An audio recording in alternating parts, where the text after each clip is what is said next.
Olá, seja muito bem-vindo a um episódio internacional. É hora de falar da Libertadores. Em campo, o grupo D da competição. O Cruzeiro recebendo no Mineirão o Barcelona de Guayaquil. O Cruzeiro de olho na liderança, termina em primeiro, fica em segundo, vai jogar contra o pote 1, cai para a terceira posição e vai jogar a Sul-Americana. Tudo isso e muito mais a gente vai debater agora. Tá curtindo pelo YouTube? Então deixa seu like, não esquece, comenta, compartilha com os amigos e se inscreve no nosso canal se você é novo. E não esquece, olha, QR Code pinta sempre aqui no cantinho da tela para você baixar o nosso aplicativo Flash Score. Eduardo Gerac, quero perguntar para você o seguinte, o Cruzeiro tem até o risco de cair em terceiro nesse grupo e sair da Libertadores e ir para a Sul-Americana, mas também tem a chance de bater líder desse grupo, desde que a Universidade Católica não vença o Boca Juniors. Enfim, é uma matemática que eu não sei como é que a gente vai botar em campo aqui, não, mas vamos explicar. Tudo bem, Edu? Tudo bem, sim, Fábio. Abraço a você e a todas e a todos que nos acompanham aqui nesse pré-jogo especial de Libertadores. Bom, a única certeza desse grupo é que o Barcelona, né, adversário do Cruzeiro nessa última rodada da fase de grupos, já não tem mais chance.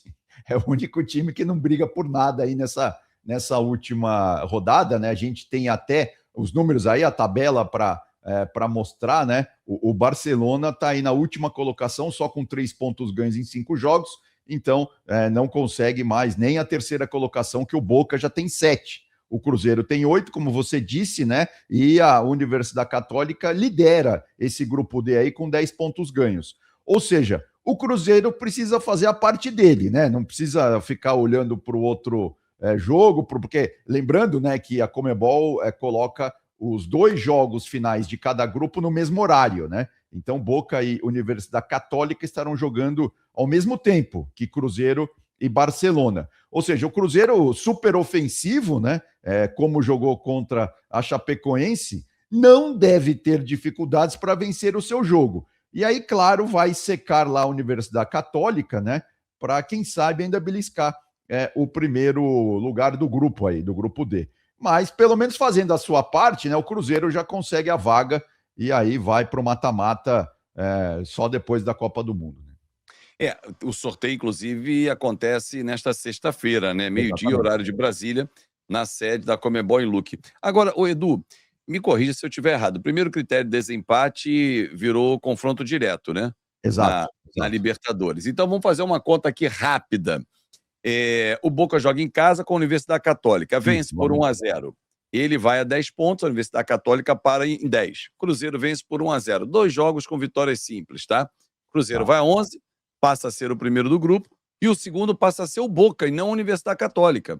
Porque o Boca venceu no Chile, e se tiver vencido em casa, confronto direto, 2 vitórias, esquece, a Universidade Católica vai para a Sul-Americana. Essa é uma conta básica, né, Edu? Exatamente, não, tudo indica, isso é o cenário mais provável, né? Que poderemos ter aí o Boca ganhando da Católica em casa e o Cruzeiro ganhando seu jogo em casa também. Lembrando que é isso, o primeiro critério hoje é confronto direto quando tem só os 2 times empatados, né? Isso. Aí sim é confronto direto e aí é a maior quantidade de pontos e depois a gente vai para diferença de gols e o maior número de gols marcados, tudo dentro dos 2 confrontos, né? Aí agora, se tiver 3 times, por exemplo, empatados, aí a gente vai para o critério mais tradicional, né? Que aí é diferença de gols, né? O saldo de gols é o primeiro, depois tem gols a favor, depois entra cartões vermelhos, cartões amarelos e sorteio.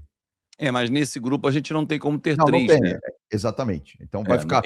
Esse vai se aplicar ao confronto direto. Exatamente. E aí tem esses 3 critérios, né? A quantidade de pontos, claro, né? Depois a diferença de gols e aí o número de gols marcados. Tudo entre, no caso específico aqui, entre, por exemplo, Boca e Católica, né? Que pode dar um empate, né?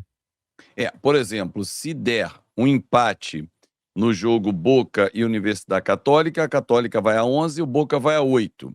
Se o Cruzeiro perder o seu jogo em casa, ele empata com o Boca, né, em 8 pontos. No confronto direto, no Brasil foi 1-0 e lá 1-1. Cruzeiro passa em segundo. Então, o Exatamente. Cruzeiro, na pior das hipóteses, nesses dois cenários, ele é segundo colocado. Para ser terceiro, ele tem que ser derrotado e o Boca vencer. Pronto. É isso. Exatamente. Exatamente. É isso. Para ele, Exatamente. pra ele ficar em terceiro e ir para a Sul-Americana, né? Que é a hora É. de fazer conta, realmente, para o torcedor poder entender, né? Exatamente, não, é isso mesmo e tal. Mas é claro que o Cruzeiro vai jogar pelo menos por uma vitória, um resultado simples, né?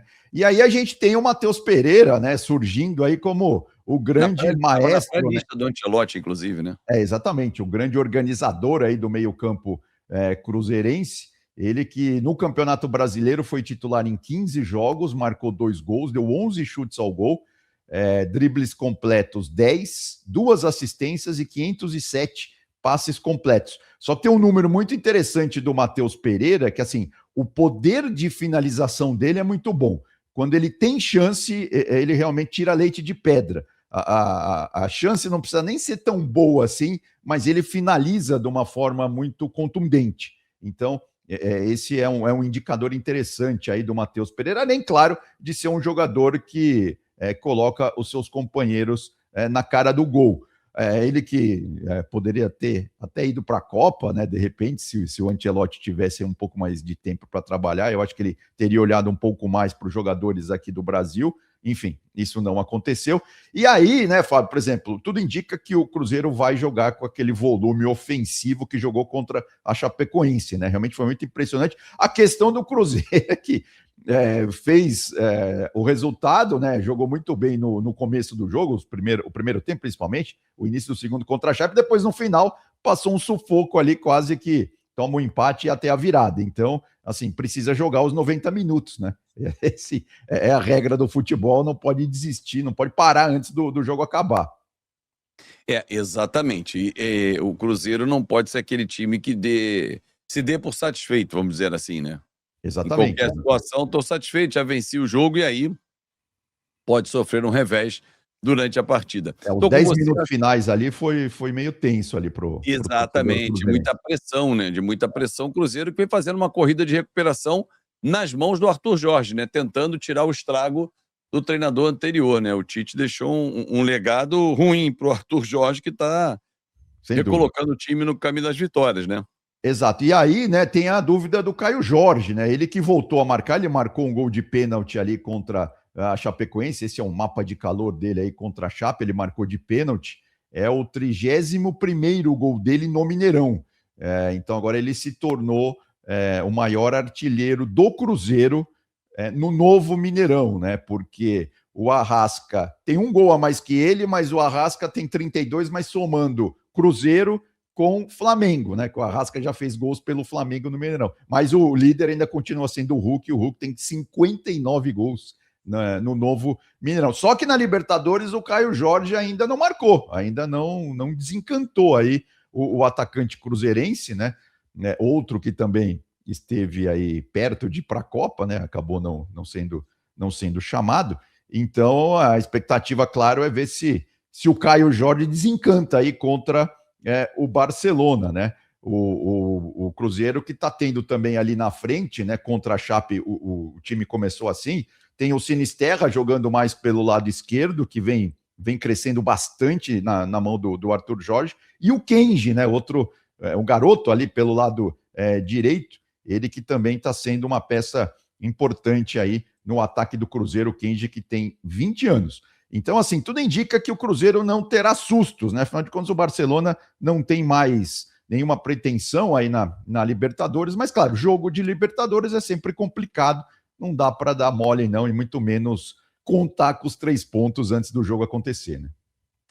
Sem dúvida nenhuma, Edu. Mas o Caio Jorge, ele tem uma grande expectativa, como você disse. Ele, no fim de semana, fez gol, inclusive de pênalti, né? Sim, No exato. Campeonato Brasileiro, Mas na Libertadores, e é uma temporada dele que está diferente da temporada anterior, né? Ele foi mais goleador, mais Sim. decisivo, teve algumas contusões, não teve muita sequência, viveu a expectativa até de uma Copa do Mundo e tudo, mas acabou que esse primeiro semestre dele não foi igual o fim do ano passado, Sem dúvida. principalmente, né? E lembrando que o Cruzeiro não vai ter o Gerson, né? Que foi expulso lá Verdade. contra o Boca, lá na Argentina, em La Bombonera, e aí não vai estar no meio-campo do Cruzeiro. Ele que também está subindo muito de produção aí nos últimos jogos do Cruzeiro, mas está suspenso. É isso. Vai ser um grande jogo. Tem mais alguma arte? Não, são essas as três Fechamos aí. em todas, isso. Vai ser um grande jogo, uma grande rodada, né? Porque a última rodada dos grupos tem mexido com, às vezes, os 4 times, mas principalmente os 3, né? Os 3 normalmente estão envolvidos nessa rodada final. Talvez tirando o grupo do Flamengo, que já estava liquidado com o Flamengo ali em primeiro, né? Então não tinha briga pelo primeiro lugar, mas tinha pelo segundo lugar, que acabou sendo do Estudiantes, ao vencer o Independiente Medellín por 1-0, enfim, mas é uma competição que tem mostrado um equilíbrio, né, em alguns grupos. Do Fluminense não, o Independente Rivadavia disparou também, foi uma surpresa no grupo C, mas nos demais os times estão mais equilibrados, né, buscando uma última rodada em condições. Mirassol passou, há que se destacar também Mesmo que com o a derrota. Mirassol, mesmo com a derrota, foi com o segundo lugar, vai para o pote 2, e só para explicar, para a gente fechar, né, Edu? Sexta-feira, meio-dia, sorteio na sede da Conmebol. Pote 1, quem ficou em primeiro. Pote 2, quem ficou em segundo. Cruzamento, chaveamento para ir embora até a E os final da terceiros Libertadores. colocados vão pegar os segundos colocados da Sul-Americana, né? No famoso playoff, né? Playoff. Quem ficou em segundo no grupo pega o terceiro que vem da Libertadores e vai ficar mais forte ainda. A Sul-Americana já estava forte esse ano, com o terceiro colocado vindo da Libertadores. A emoção promete aumentar. Só para arrematar, né? Lembrando que o Cruzeiro também conheceu essa semana, né? O seu adversário nas oitavas de final da Copa do Brasil. O Cruzeiro vai pegar a Chape, né? O primeiro jogo é em Santa Catarina, o segundo jogo no Mineirão. Lembrando que as oitavas de final da Copa do Brasil vão estar coladas ali. Os jogos de ida acontecem ali no dia 2 de agosto, ou seja, é no meio de semana. E no fim de semana seguinte, 5/8, já tem o jogo de volta. Ou seja, são em 5 dias as oitavas de final da Copa do Brasil vão estar resolvidas, né? Não tem nenhum outro jogo no meio. É ida e volta. O Campeonato Brasileiro é que vai parar no final de semana ali do dia 5 de agosto, né? 5 e 6 de agosto. Exatamente, que porque, na verdade, assim, o Campeonato Brasileiro para no fim de semana 1 e 2 de agosto. Sim. E depois 5 e 6, que é o meio de semana, que é para a Copa do Brasil, faz oitavas de final, né? Então são essas duas datas base de Copa do Brasil para a fase oitavas de final. Exato, eu troquei, é ao contrário. Os jogos de ida são no fim de semana, os jogos de volta no meio de semana, mas é na mesma semana, né? Exatamente. Isso, é rapidinho. A oitava de final, vai ser resolvida logo ali. Voltou da Copa do Mundo, a janela abriu, amigo. Contrata para reforçar o seu time, senão depois vai ficar chupando o dedo e reclamando da sorte. E lembrando que antes disso, teremos 3 rodadas já pelo Campeonato Brasileiro. O Campeonato Brasileiro volta em julho, né? Dia 22, né? Já temos rodada no dia 22 com o Campeonato Brasileiro. Logo que acaba a Copa do Mundo 19, já na quarta seguinte. Lembrando que a Série B não vai parar, a Série B continua, inclusive teremos times, né, da Série B nas oitavas de final da Copa do Brasil. Mas aí não tem ninguém na Série B na Copa do Mundo, não faz muito sentido a própria Série B parar, né? Isso faz total sentido ela continuar. É isso, Edu. Forte abraço, amigo. Até a próxima. Valeu, Fábio. Abração. Até mais. Valeu. Muito obrigado a você que esteve com a gente, conectado aqui no nosso canal do YouTube ou através do nosso site em flashscore.com.br. Navegue à vontade e baixe o aplicativo. O Flash Score aparece aqui no cantinho da sua tela de graça. É muita informação na palma da sua mão. Flash Score, leia o jogo como ninguém. Tchau, tchau.